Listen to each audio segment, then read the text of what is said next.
Hello, John. Whatever. Today we're going to talk about the Choctaw Native American. They've been honoured in Cork for the aid they gave during famine times. At the height of the famine in Ireland in 1847, the Choctaw Nation of Native Americans gathered what they could and sent it across the Atlantic to alleviate the suffering of the Irish nation. So they were very good to us, considering they had their own problems. Right. They did certainly have their own problems. And the thing is, how they heard of it is credit to whoever brought it to their attention, because I presume English was not their native language. They would have had their culture and all the rest of it. And they the land that they had, which had plenty of land, and they were put onto smaller, they call them reservations, which is not a very good title, I think, for anyone that's going to be put onto other land that was reserved for them. And I hope it was adequate for them to be able to continue their culture. The thing is that the fact that they heard about it is a mystery. And I just wonder, was there Irish missioners that was aware of the famine, that perhaps, because that's the only ones I can think of that would let them know.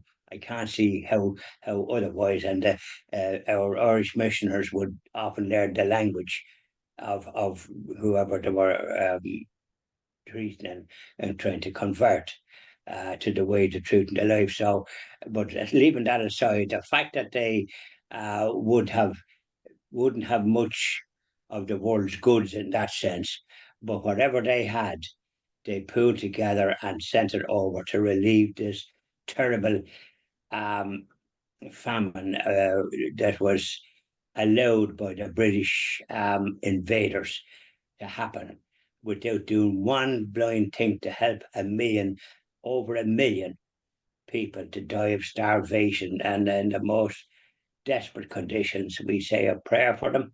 I pray for them every day.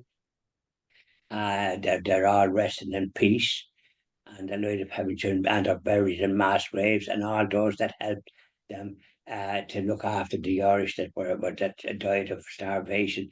I suppose the Choctaw Native Americans and others would know what starvation could be and might have experienced in their culture. And when you experience that, you know that the distress and that happens. And don't forget, we were under the British, and for to allow that to happen is a terrible indictment of the misrule that they had in this country, trying to destroy the culture and the Catholic faith. And they didn't succeed. But by goodness, our brothers and sisters suffered grievously and doing us of persecution. So the Choctaw Native Americans, they have to be congratulated. And I believe it took place in Midleton, which didn't strike me as a town that would be doing such good in that sense of welcoming these Choctaw Native Americans, and to thank them for what they did. And I think they've erected some kind of a monument in the form of like what Choctaw Indians and other Native Americans have, like in feathers and that kind of thing. And it's a very well thought out sculpture. And I hope the Choctaw visitors, the chief and others, when they come, if they've already come, that they will know and appreciate the credit and the thanks that they received from all in this country, including my good self and Christian TV Ireland. We would thank them, and that'll be getting plenty of news when we do get established, with the great help of the donations that we are receiving. Thanks be to God. So we'll be thanking them, and I hope we'll be able to talk to them in some way when we do get going. Now, the Kindred Spirits sculpture itself, that was commissioned in 2013 by Midleton Town Council. Okay. And the thing about it is the sculpture shows 9 stainless steel eagle feathers reaching 7 meters towards the sky. It represents a bowl of food for the hungry, the way that the actual feathers are shaped, which is nice. Whoever thought of it was a good artist.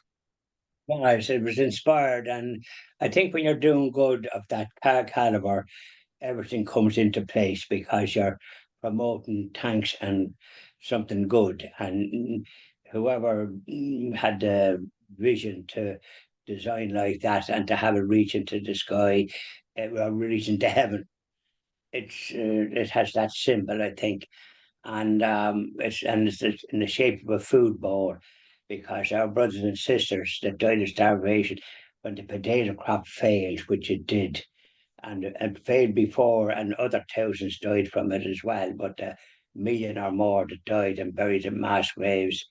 I've visited some of them down the country and all the rest of it. And there was a field in Dublin called the Crappy Field, and there's memorials there. I think somebody wanted to develop it, and Bertie Ahern was Taoiseach, stroke Prime Minister, and he wouldn't allow it. And so I think there's a memorial to them, that park. It's near Houston Station. It's called the Crappy Field. Very good. I'm sorry, I must look it up. Actually, maybe we might do a video on it. Yeah, well, it's there. I know where it is, and it's not too far from the Ashling Hotel I know it. Yeah, very good. in the bridge, and it's well worth a visit to sort of, I suppose, also say a prayer for those that met such a severe death from starvation. It's very hard to imagine it, isn't it? That's it. That's it, John. They all, well, they're all up in heaven. There's no question or doubt about it, and the people that helped them. But the fact that the Choctaw Native Americans come and did what they could, what they did, as Jesus said one time, the woman that put in a couple of coins when she was in all she had, and the other one that put in maybe more of the plenty that they had. The person that put in the small amount is more in touch with with what's important. It's a And very the Choctaw Indians did that when they didn't have much, so that's why they're so much appreciated. Absolutely. And the thing about it is when we think of philanthropy, I mean, it was an act of philanthropy, it was an act of humanity as well. And the thing about it is when we think of philanthropy and we think of giving, we always think of these multimillionaires, you know. But really, as you just said quite rightly there, you know, it's the people who have nothing who give small amounts, you know, they're so important. Yeah, that's right. And it's something, it's a lesson that it's there in the Bible, in the Gospels, and it's Jesus noticed it, and that's what he said. She gave it all she had; the other gave some of his plenty, but the person that gave all that she had was the better. And of And course, like so from while we're on the spirit of giving and the whole lot, you know, we have to remember the lovely Chuck Feeney. Chuck Feeney was on the extreme end of the scale of giving. I mean, his money paid for Limerick University. He contributed billions to Ireland. He was incredible, you know. he did good, but then whoever followed after went down a different road than what he did.